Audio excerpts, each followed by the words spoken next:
Nous allons ouvrir nos Bibles dans le livre de Jean chapitre 11, versets 1 à 15. Mon verset est un peu long, mais je vais quand même. Il y avait un homme malade, Lazare de Béthanie, village de Marie et de Marthe, sa sœur.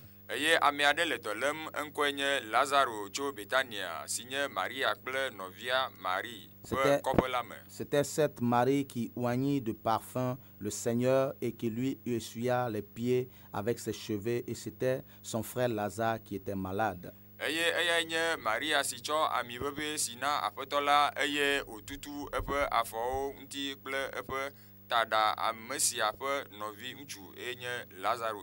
La sœur envoya dire à Jésus, Seigneur, voici celui que tu aimes est malade.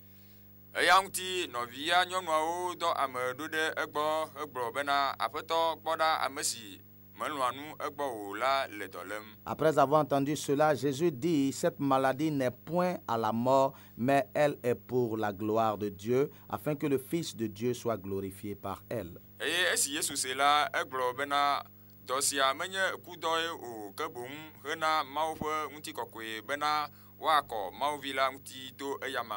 Or, Jésus aimait Marthe et sa sœur et Lazare.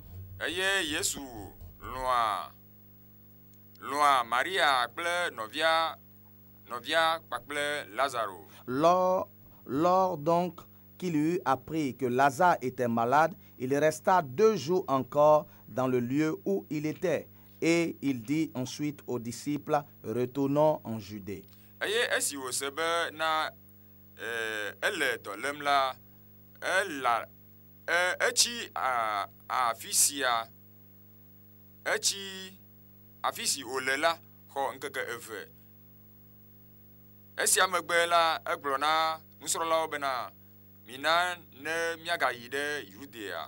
Jésus répondit, n'y a-t-il pas 12 heures au jour? Si quelqu'un marche pendant le jour, il ne bronche point, parce qu'il voit la lumière de ce monde. Mais si quelqu'un marche pendant la nuit, il bronche parce que la lumière n'est pas en lui.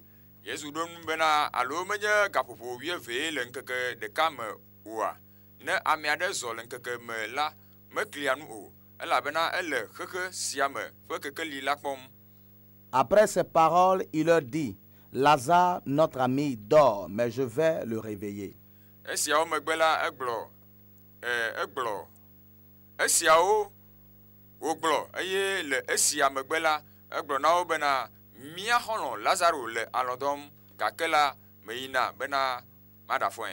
Les disciples lui disent, Seigneur, s'il dort, il sera guéri.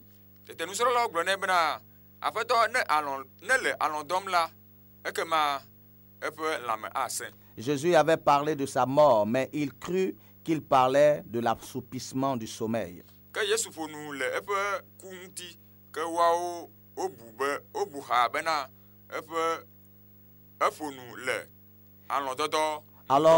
Alors Jésus leur dit ouvertement, Lazare est mort. Et à cause de vous, afin que vous croyiez, je me réjouis de ce que je n'étais pas là, mais allons vers lui. Amen.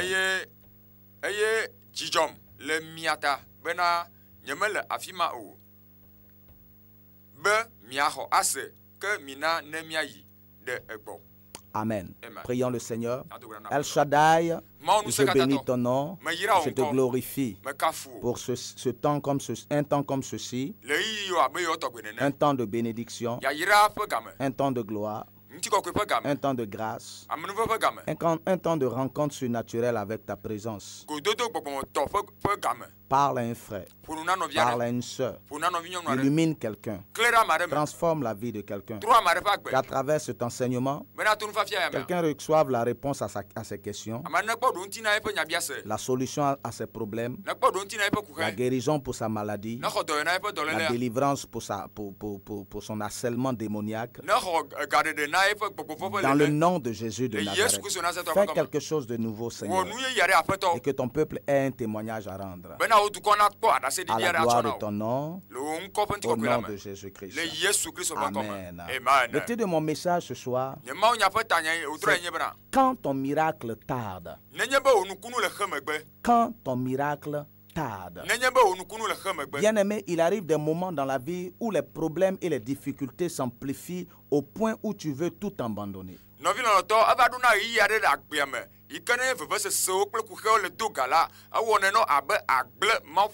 Il arrive souvent des temps où tu veux abandonner la main du Seigneur pour avoir ta propre voie et résoudre tes propres problèmes.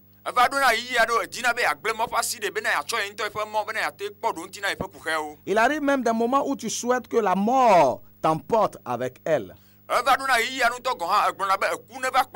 Bien-aimé, tu n'es pas la seule personne à penser ainsi. Même le prophète Élie s'est trouvé dans cette même situation et il a demandé à Dieu de lui ôter la vie. Et donc cela veut dire qu'il y a des moments où quand tu traverses des situations, tu veux même que Dieu t'ôte la vie.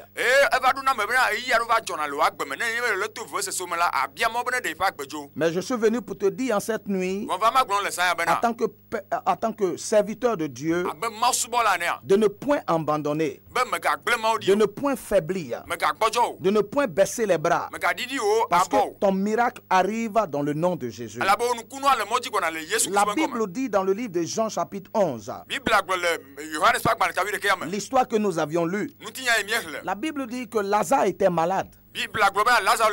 Et les sœurs de Lazare ont envoyé un émissaire, quelqu'un pour aller dire à Jésus que celui qui l'aime est malade.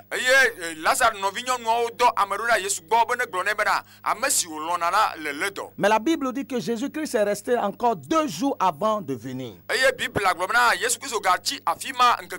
Bien-aimé, il arrive des moments où quand tu traverses des situations vraiment difficiles, vraiment compliquées, et que tu appelles le Seigneur, c'est comme si le Seigneur tarde à répondre à ta prière ou répondre à tes supplications.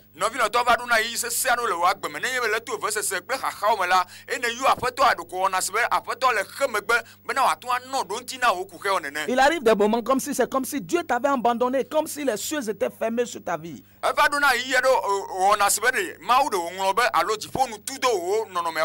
Lazare était malade. Lazare traversait des difficultés. Lazare avait des problèmes. Il a fait appel à Christ. Il a supplié le Seigneur. Il a prié le Seigneur. Mais le Seigneur a décidé de rester pendant 2 jours. Pourquoi? Le Seigneur dit que cette maladie n'est pas pour l'amener à la mort, mais c'est pour que le Fils de Dieu soit glorifié en elle. Mais malgré cela, Lazare est mort. Et donc c'est pour dire que souvent tu traverses des situations où tu crois que Dieu t'a totalement oublié, t'a abandonné. Jusqu'au point où tout se dégringole, tout se déstabilise. À un point où tu crois qu'il n'y a plus de solution. À un point où tu crois que le miracle n'est plus possible. Mais je suis venu pour t'annoncer cette nuit. Je ne sais pas ce que tu traverses dans ton foyer. Je ne sais pas ce que tu traverses dans ton commerce. Je ne sais pas ce que tu traverses dans ton travail. Je ne sais pas ce que tu traverses dans tes études. Mais il n'est pas tard. Parce que même si ça tarde, Dieu va se glorifier. Même quand ton miracle tarde, n'abandonne pas. Ne jette pas l'éponge. Ne dis pas que c'est trop tard. Parce qu'avec Dieu, rien n'est tard. Dieu se sert toujours des situations pour glorifier son nom. Et donc dans ta situation, Dieu va encore se glorifier. Même si c'est déjà tard, humainement parlant, spirituellement parlant, cela n'est pas tard. Divinement parlant, cela n'est pas tard. Surnaturellement parlant, cela n'est pas tard. Parce que Dieu n'a pas encore dit son dernier mot. Non, les sœurs de Lazare Voyez que c'était fini. Notre frère est mort. Il n'y a plus d'espoir. Il n'y a plus de chance. On ne le verra plus. Elles étaient découragées. Mais elles croyaient que même si Dieu devait opérer le miracle, c'était peut-être au paradis. Mais le Seigneur a opéré le miracle quand ils étaient encore sur la terre. C'est pour dire que ta situation peut arriver à un niveau où ça a été même enterré. Mais le Seigneur est capable de ressusciter cela. Ton commerce s'est écroulé à un point où tout est totalement enterré. Et quand tu regardes la situation, tu ne peux pas croire, tu ne peux pas imaginer que le commerce là peut encore se relever. Quand tu regardes ta santé, tu ne crois pas que tu peux encore te remettre sur pied. Quand tu regardes ta vie, tu ne crois pas que tu peux encore te relever. Mais je suis venu pour te dire que le prince de vie donnera vie à ta situation dans le nom de Jésus-Christ, parce qu'il est la résurrection et la vie. Mon frère, ma soeur, toi qui m'écoutes, n'abandonne pas, parce que le Seigneur n'a pas encore fini ce qu'il a commencé dans ta vie. Il va terminer afin que son nom seul soit glorifié dans ta vie. Souvent, dans notre miracle tarde, nous avons tendance à nous fâcher, à nous énerver contre Dieu. Tu dois comprendre qu'aucune personne sur la terre ne peut s'énerver contre Dieu. Parce qu'aucune personne sur cette terre ne peut avoir raison sur Dieu. Pourquoi? Parce que l'argile ne peut pas dire au potier, qu'est-ce que tu fais de moi? Le bois ne peut pas dire au menuisier, qu'est-ce que tu fais de moi? Le métal ou le fer ne peut pas dire au forgeron, qu'est-ce que tu fais de moi? C'est pour dire que le forgeron, le menuisier ou le potier a une idée, a un plan, a une stratégie de ce qu'il veut faire de cette chose.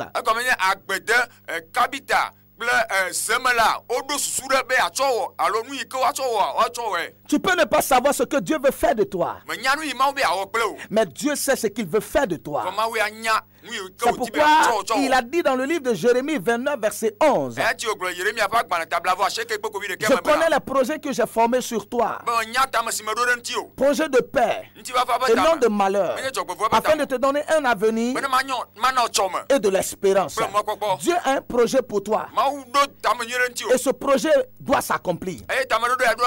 Si ce projet ne s'est pas encore accompli, tu ne mourras pas. Si ce projet ne s'est pas encore réalisé, tu ne mourras pas. Parce que Dieu à coup sûr doit accomplir ce qu'il a dit. Et ce projet est un projet de paix et non de malheur, afin de te donner un avenir et de l'espérance. Donc arrête de te plaindre, arrête de murmurer, arrête de ronchonner, arrête de dire des choses qui vont toi-même te condamner, parce que tu ne peux jamais avoir raison sur Dieu.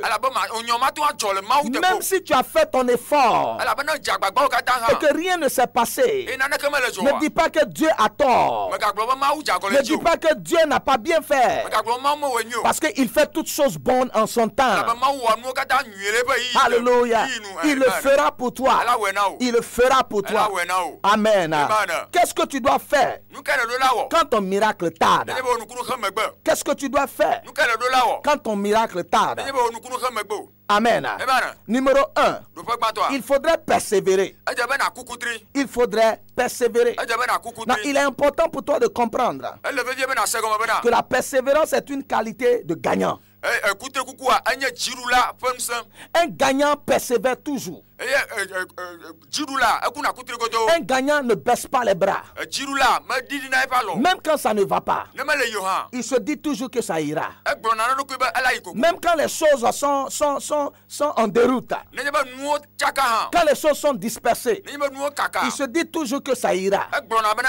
Un comportement de vainqueur, un comportement de gagnant persévère toujours. Et donc il faudrait persévérer.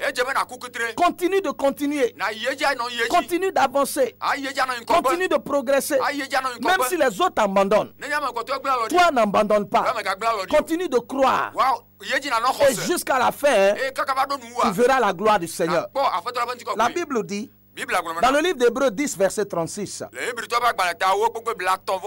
il dit, car vous avez besoin de persévérance, afin qu'après avoir accompli la volonté de Dieu, vous obteniez ce qui vous a été promis. Non, la persévérance t'amènera à accomplir la volonté de Dieu. Et l'accomplissement de la volonté de Dieu t'amènera dans l'accomplissement de tes promesses. T'amènera à obtenir ce que Dieu t'a promis. Si tu ne persévères pas, tu ne pourras pas faire la volonté de Dieu. Parce que tu vas te détourner de la volonté de Dieu. Et alors les promesses de Dieu ne pourront pas s'accomplir dans ta vie. Et donc il est important pour toi de persévérer. Enfant de Dieu qui m'écoute, persévère. N'abandonne pas. Même quand c'est difficile. Même quand c'est dur. Même quand c'est terrible, continue de continuer. Et Dieu se glorifiera dans ta vie. La Bible parle de Jésus raconte une histoire dans le livre de Luc, chapitre 18, versets 1 à 8. Il parle du juge inique et la veuve. La Bible dit qu'il y avait une veuve. Son mari était mort.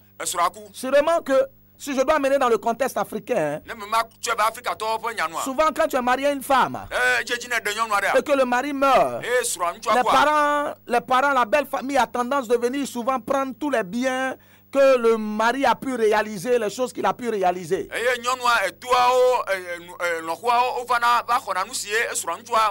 Laissant la femme et les enfants sans rien. Et donc cette femme se trouvait dans cette même situation. Et donc elle est allée voir un juge pour lui dire, venge-moi de mes ennemis. Et la Bible dit, ce juge ne voulait pas faire ce que la femme lui a demandé. Et donc matin, midi et soir, la femme était devant la porte du monsieur, devant son bureau, devant sa maison, partout où il allait. La femme est devenue un fantôme pour lui. Partout où il se trouvait, la femme apparaissait. Il était tourmenté.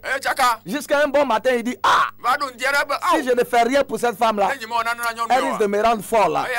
Attends, je vais régler son problème pour qu'elle puisse me laisser un peu, elle puisse me laisser en paix. Et la Bible dit, c'est alors qu'il a réglé le problème de la femme. Et Jésus-Christ qui dit, à plus forte raison votre Dieu, quand vous allez lui demander ce que vous voulez, ne le fera-t-il pas?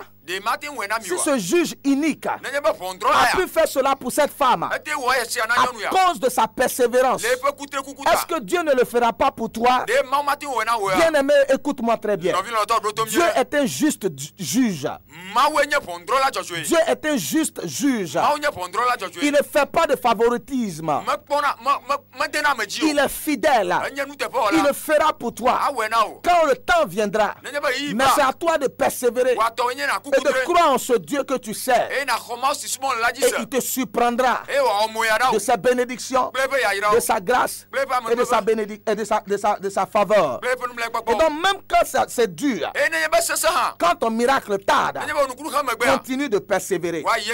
Numéro 2, quand ton miracle tarde, il faudrait garder la foi. Il y a plusieurs chrétiens, quand le miracle tarde, ils abandonnent la foi. Il y a certains qui vont voir des marabouts marabout.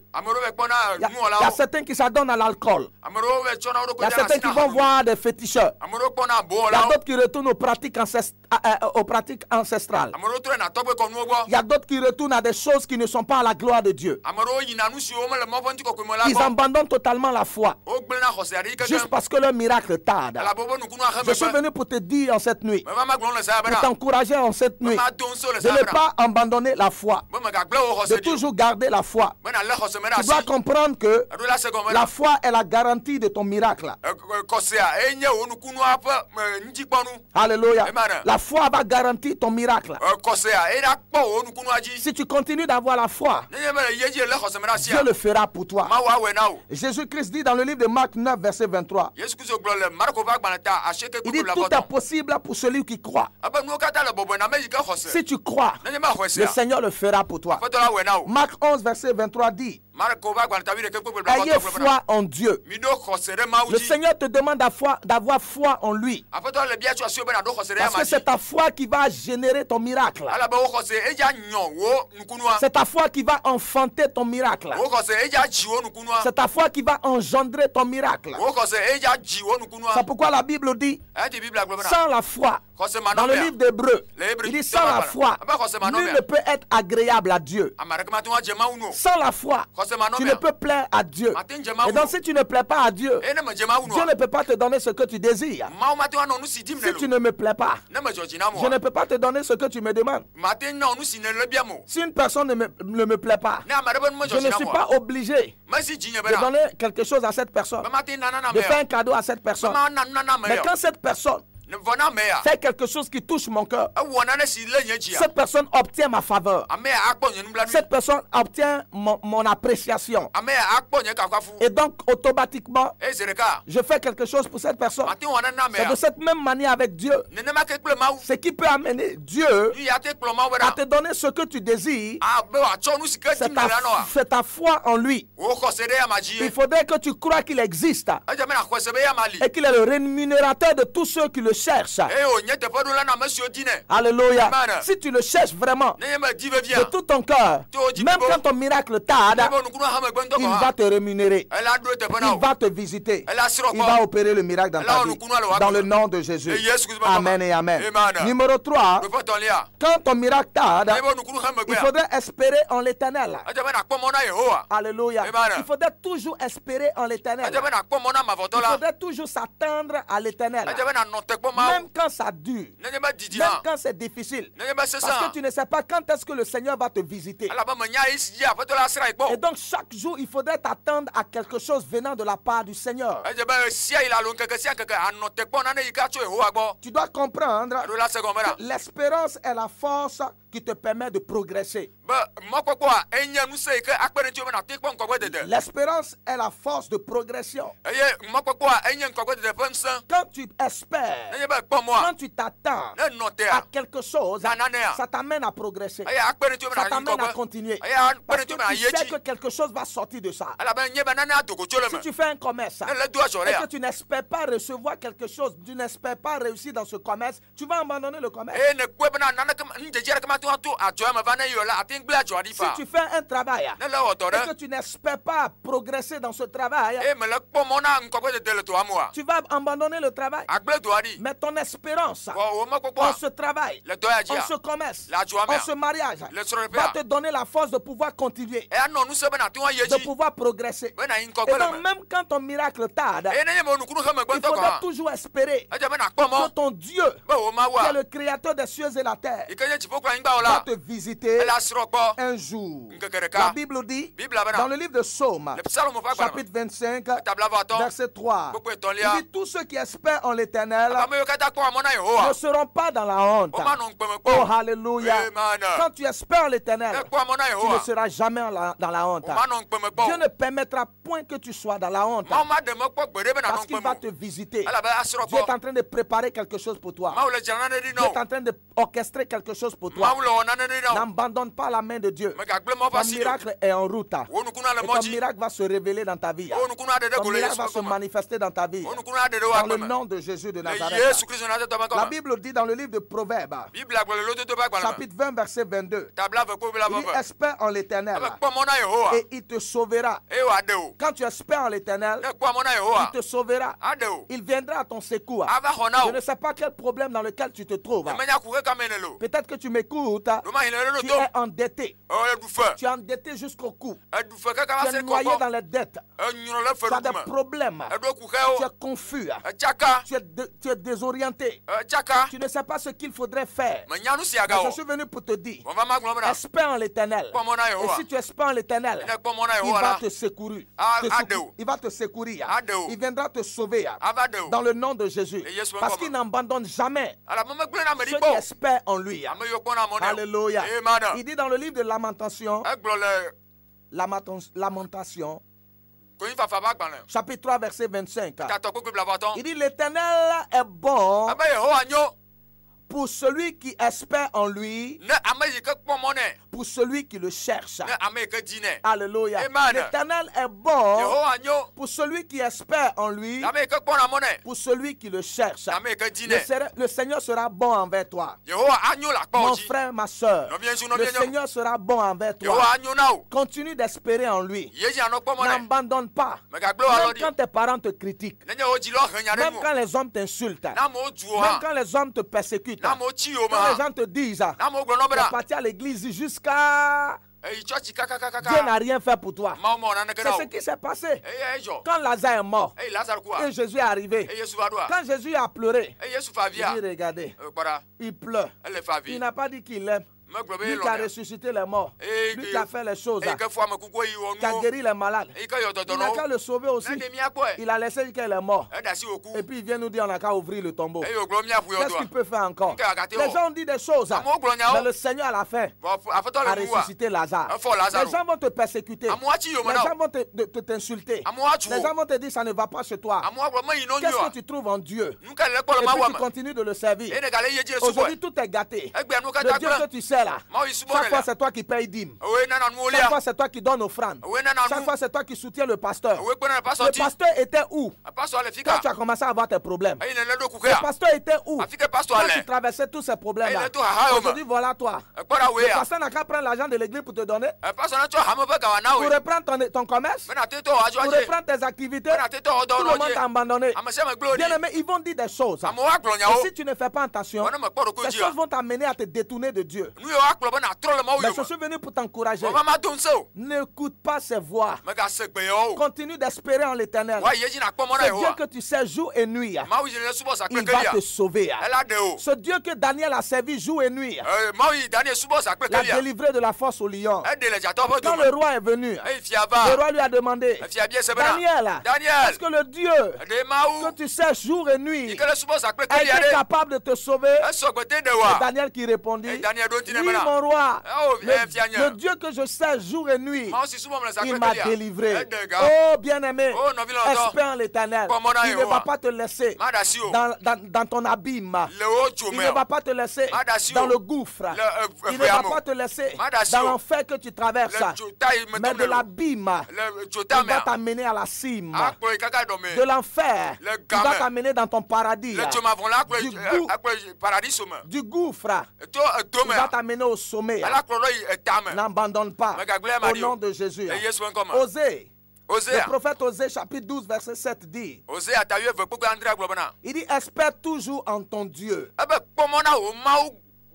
Espère toujours en ton Dieu. Jour après jour, continue d'espérer. Parce que Dieu va te visiter un de ces jours. Il fera quelque chose dans ta vie. Au nom de Jésus. Le quatrième point, quand ton miracle tarde, il faudrait patienter. Il est important de patienter, d'être patient. La patience est une vertu, est une qualité que chaque enfant de Dieu doit développer. Tu dois comprendre que la patience est une vertu qui paye. On dit souvent que la patience est un chemin d'or. Ça peut être difficile. La route peut être vraiment tortueuse, bizarre. Mais sois patient. Tu vas arriver là où Dieu veut que tu arrives. Tu vas atteindre le sommet. Tu verras la gloire du Seigneur. Dans le nom de Jésus. Ne baisse pas les bras.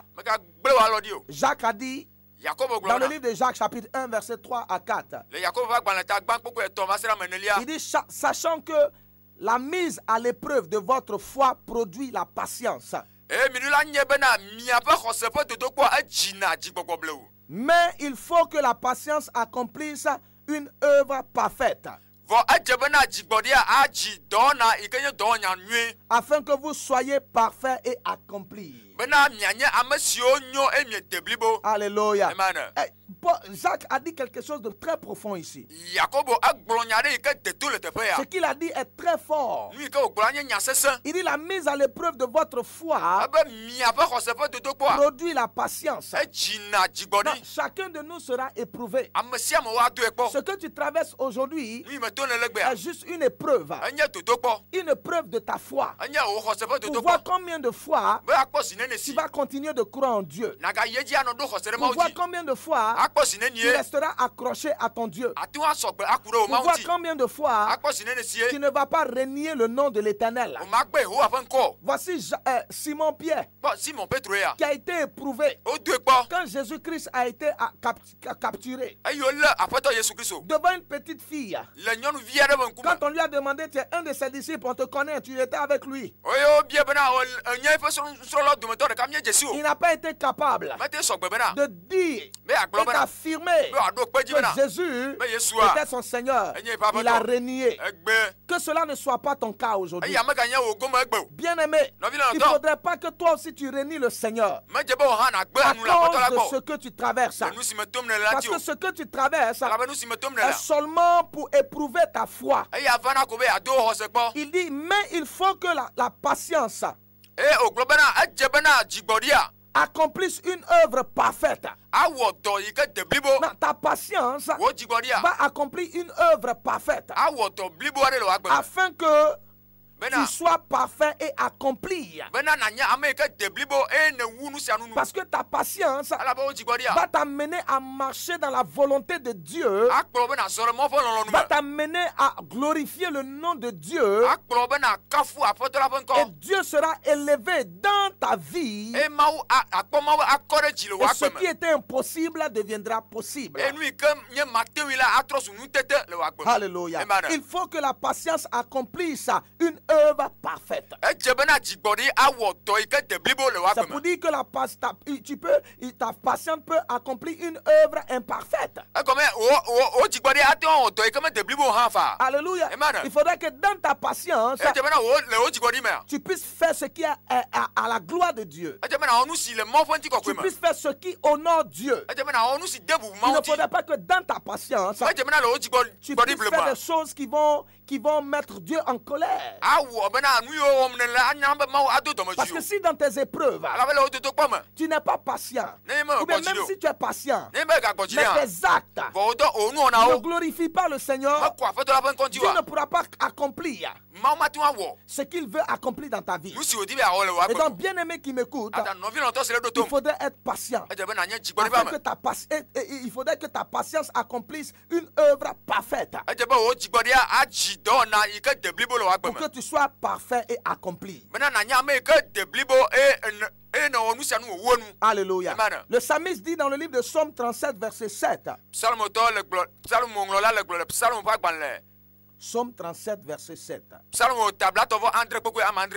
Il dit, garde le silence. Sois patient devant l'Éternel. Et attends-toi à lui. Alléluia. Sois patient devant l'Éternel. Garde le silence devant l'Éternel et attends-toi à lui. N'essaie pas de faire les choses par ta propre force. N'essaie pas de faire les choses selon ta propre pensée. Si tu dois poser un acte, ça doit être par inspiration divine. Ça doit être par l'inspiration du Saint-Esprit. Ne te précipite pas. Laisse Dieu te conduire. Laisse Dieu t'accompagner. Sois patient. Sois patient. Et Dieu va accomplir ce qu'il a dit qu'il accomplira. Parce qu'il est fidèle. Comme je le dis toujours, il est trop fidèle pour être infidèle. Le Dieu que nous servons, il tient à sa fidélité. Il tient à son honneur. Il tient à son nom. Et donc ce qu'il a dit, c'est ce qu'il fera. Parce qu'il est fidèle. Son nom est fidèle. Et donc reste. Donc reste fidèle. Et sois patient. Et le Seigneur accomplira ce qu'il a dit. Alléluia. Le cinquième et le dernier point. Quand ton miracle tarde, il faudrait le louer. Il faudrait louer Dieu. Il y a beaucoup de chrétiens. Quand les problèmes, quand le miracle tarde, c'est maintenant même qu'ils vont s'engager dans des critiques. Ah, j'ai dit, j'ai semé 2 millions dans l'église. 3 millions, 5 millions. C'est après ça même que mes problèmes ont commencé encore. C'est maintenant même que j'ai perdu mon travail. Ah, cette affaire de donner là, moi je ne vais plus donner encore. Ah, j'ai trop servi Dieu. Dieu n'a rien fait pour moi. Au lieu de critiquer, au lieu de ronchonner, au lieu de murmurer, au lieu de te mettre avec des personnes, des groupes pour pouvoir critiquer la dignité et la souveraineté de Dieu, mets-toi à le louer. Parce que dans tes difficultés, quand tu es en train d'attendre ton miracle, si tu sais louer Dieu dans cette attente, Dieu va se lever. Et quand Dieu va se lever, ton problème va changer. Ta situation va changer. Ton histoire va changer. Dieu ne s'est pas encore levé parce que tu n'as pas encore appris à le louer. La Bible dit, il siège dans la louange de son peuple. Est-ce que Dieu a pris place dans ta louange? Est-ce que Dieu s'est levé en ta faveur? S'il ne s'est pas encore levé, c'est parce que tu ne sais pas encore le louer.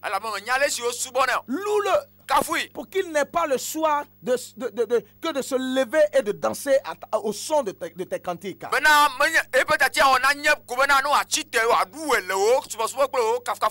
Tu dois comprendre que la louange est la puissance qui brise les chaînes.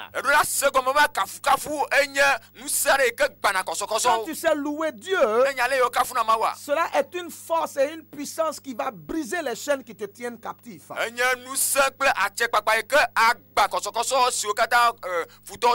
David pouvait dire dans le livre de Psaume 42 verset 6, il dit, pourquoi t'as battu mon âme et gémis-tu sur moi? Attends-toi à Dieu, car je le célébrerai encore pour son salut. David parle à son âme qui est abattue au-dedans de lui. Il arrive des temps où ton âme est abattue. Il faudrait que tu sois capable de parler à ton âme et de dire à ton âme, pourquoi tu es abattu? Lève-toi et loue l'Éternel ton Dieu. Le matin quand tu te réveilles et puis tu es abattu parce que tu penses à ce qui t'est arrivé à ton mariage, arrivé à ton commerce, arrivé à tes enfants, arrivé à ton mari, arrivé à ta femme, arrivé à ta vie, il faudrait le louer.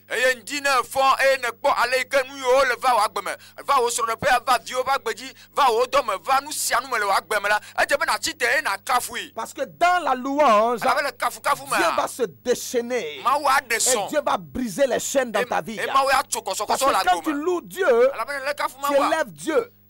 Et quand Dieu est élevé, il t'élève aussi. Mais quand Dieu n'est pas élevé, il ne peut pas t'élever. Loue-le dans ta situation. Loue-le dans ton problème. Loue-le dans l'adversité. Loue-le dans les persécutions. Loue-le quand tout se retourne contre toi. Parce que la louange est une puissance qui brise les chaînes. La Bible nous parle de Paul et Silas. Dans le livre des Actes chapitre 16, à partir du verset 25 jusqu'au verset 26, la Bible dit, Paul et Silas ont été mis en prison. Ils ont été battus. Ils ont été enchaînés. Ils étaient dans la prison. Mais la Bible dit, quand tu regardes leur situation, ils avaient une raison de se plaindre. Pourquoi? Parce qu'ils étaient en train de faire le travail de Dieu. Et Dieu a permis qu'on les chicote pour cela. On les frappe pour cela. On les humilie pour cela. C'était une très grande humiliation. Mais ils n'ont pas pris cela à cœur. Parce qu'ils étaient contents d'être persécutés pour le Seigneur. Ils étaient contents de souffrir pour Jésus. Et même étant dans la prison, la Bible dit qu'ils ont commencé à louer le Seigneur. Et quand ils ont commencé à le louer, l'Éternel s'est glorifié. Les chaînes se sont brisées. Il y a eu un tremblement de terre. Il y a eu des secousses. Et les portes se sont ouvertes. Et leur situation a changé. Bien-aimé, je ne sais pas ce que tu traverses. Mais je sais une chose. Que si tu peux louer ton Dieu dans cette situation dans laquelle tu te trouves, Dieu ne va pas rester inactif. Il viendra à ton secours et il changera ton miracle. Quand ton miracle tarde, ne baisse pas les bras. Respecte ces 5 principes que je viens de te donner. Tu verras Dieu se glorifier dans toi. Amen. Bien-aimé qui m'a écouté, que le Seigneur te bénisse. Ma prière pour toi, c'est que Dieu puisse te donner la force de voir sa gloire dans ton attente de ton miracle. De mettre en pratique ces 5 principes qui vont t'aider à voir sa gloire. Au nom de Jésus. Toi qui es fatigué, d'attendre, que Dieu te donne la force de persévérer, de pouvoir attendre, de pouvoir louer, d'être patient. Au nom de Jésus. Amen et amen.